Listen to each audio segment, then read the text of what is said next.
Hello and good morning, lalong-lalo na sa mga single na nakatulad ko. Ito nga po pala ang part 2 ng binyagan dito sa Batangas.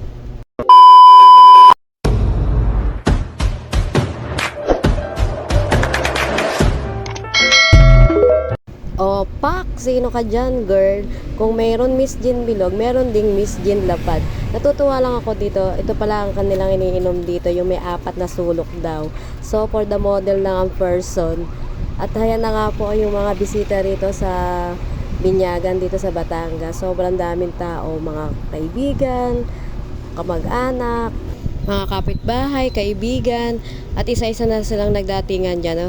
Ayan, todo aura pa ako dyan sa ayos ng binyagan dito. Ang motive niya pink kasi dalawang baby girl ang bibinyagan. Magkapatid sila, magkasunod sila dyan. Ayan. At pinapakita ko pa nga yung picture ng dalawang baby girl dyan. After nga nila makakain dyan, syempre hindi muna sila aalis dyan, magmamaritisan pa yan para magtagal-tagal naman sila at para hindi sila masabihan ng eat and run. O diba?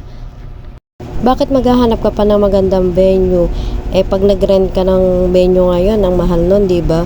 At ito pa yung isang grupo ng kalalakihan, syempre naghihintay na yun ng inuman. Sa isang handaan, syempre hindi nawawala ang inuman. At ito nga pala yung lola, si Letlet yan, siya ang kakilala namin dyan. Siya nga pala ang nag-invite sa amin kasi si Letlet manugang ni Ate Neng isa yan. At syempre, eto na ang pinakahihintay ng lahat. Mawawala ba ang mag-videoke? So, ayun na nga, namahan ko pa nga dito si baby girl na kumakanta. Maya-maya rin ako na rin, kakanta na rin ako dyan. Yan si Ate Neng isa, naghihintay na rin ang kanta yan. May nakasalang niyan. Ako maya-maya, kakanta na rin ako, nagpalagay na rin ako ng kanta dyan. Syempre, magpapahuli pa ba tayo sa kantahan? Yun lang din ang hinihintay ko sa okasyon, yung mag-videoke. At ayan na yung mga grupo ng kalalakihan. Kanya-kanya na sila ng peso ng inuman.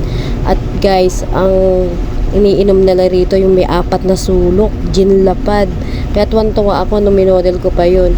Kasi sa atin, di ba, halos gin bilog lang ang iniinom natin. So, ayun na nga, nag-uumpisa na nga mag-inuman dito. At nung bandang hapon na nga, nagpaalam na nga ako sa dalawang nene kasi may iwanan pa sila ako hindi kasi ko pwede. Tama na sa akin yung 2 days na naggala at naglibot.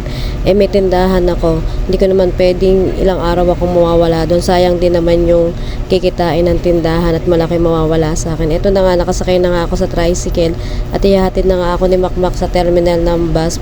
At ilang minuto lang, nandito na nga kami sa terminal bus papunta sa Bendia. O paano ba yan mga kasingle ko ina, bukas ulit. God bless po sa atin lahat. Love you all. Bye!